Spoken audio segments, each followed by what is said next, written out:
You're now tuned in to the latest, the newest, hottest show on YouTube. I got a story to tell. Hosted by your boy, OG Sonny Blanco. Fire interviews, worldly topics, and much more. Stay tuned. OG Sonny Blanco. I got a story to tell. You heard?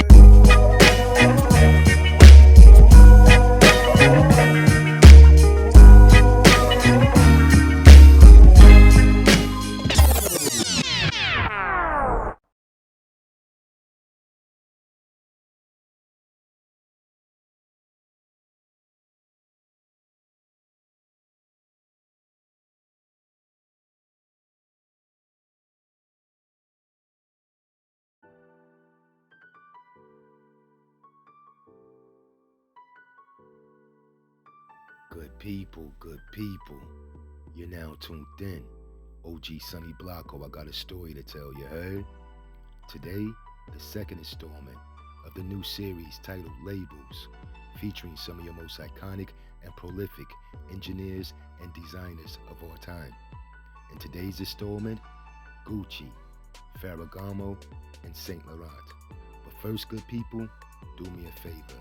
Share, like, and most importantly, subscribe. Tell a friend to tell a friend. Hope you enjoy. Guccio Gucci, born March 26, 1881 in Florence, Italy. He was the son of a leather craftsman named Gabriello Gucci. As a teenager, Guccio wasn't big on the idea of following in his father's footsteps. So as a teenager, being rebellious, he traveled to many places, such as London and Paris. He worked as a waiter, dishwasher, and concierge. While in London, working at the world-famous Savoy Hotel, he began to take notice of the style and elegance of many well-to-do people. He took great notice of the role that luggage and bags played amongst the elite. He returned back home to Florence around the age of 40. His appreciation of fashion was so strong that he couldn't deny it, and he soon followed in his father's footsteps after all. Guccio's first collection was of leather goods and accessories crafted from the finest Italian leathers. His specialty was making high-end and leather accessories for horseback riders such as saddles, covers, blankets, etc. Many of his designs were inspired by the culture of horseback racing, hence the gold buckle and the horse bit. He continued to gain fame and popularity as he dove into the world of accessories amongst Europe's elite. In 1921, he founded the House of Gucci in Florence, Italy, and there his company expounded. In 1932, he created his first Gucci shoe, known as the Mule, as well as his famous luggage and bags. In 1938, he expanded his empire to Rome, where his son Aldo would operate. Soon, Gucci would turn into a family business between his three sons, Aldo, Vasco, and Rodolfo. The sons expanded the brand to Rome, Milan, Paris, London, and New York.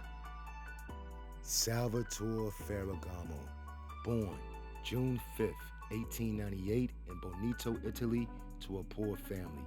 He was the 11th of 14 children. At a young age, he made his first pair of shoes, high heels, for his sisters.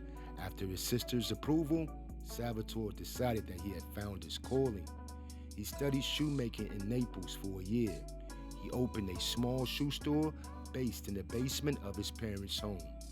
In 1915, he left for Boston, Massachusetts, where one of his brothers was already established, working in a cowboy boot factory. Ferragamo worked in a factory briefly. After a short stint in Boston, Salvatore convinced his brothers to move to California, first Santa Barbara, then on to Hollywood.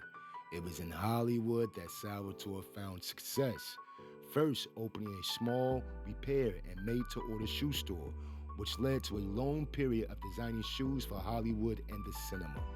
In 1927, after spending 13 years in the U.S., he decided to return back to Florence. He began to make shoes for prominent women such as Marilyn Monroe. great collection from Maryland. Also, he began to make shoes for Judy Garland, the famous rainbow shoes in 1938, the first ever platform shoes. FYI, Judy Garland is also the mother of Liza Minnelli. From there, his name reached the stars in regards to women's fashion. Yves Saint Laurent, born August 1st, 1936 in Oran, Algerie, to French parents. He grew up in a villa by the Mediterranean with his two sisters. As a child, he loved to create intricate paper dolls.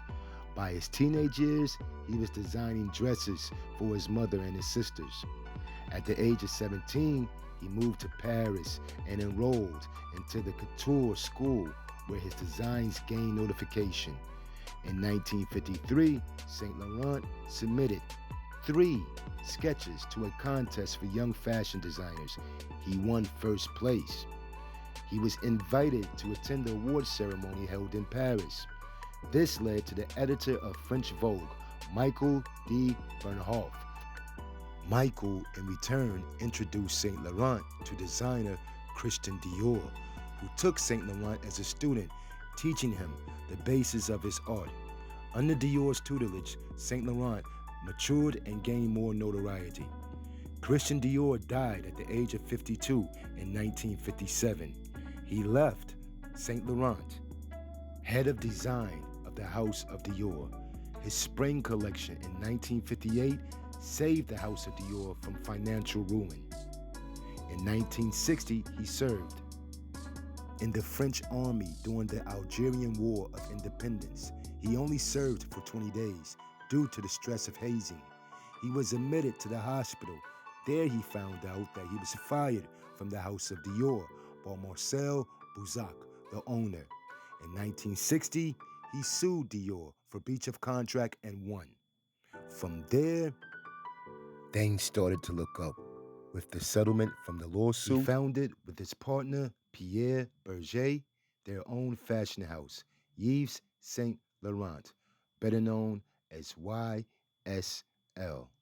Hope you enjoyed, good people. Thank you. Remember, subscribe, share, and like.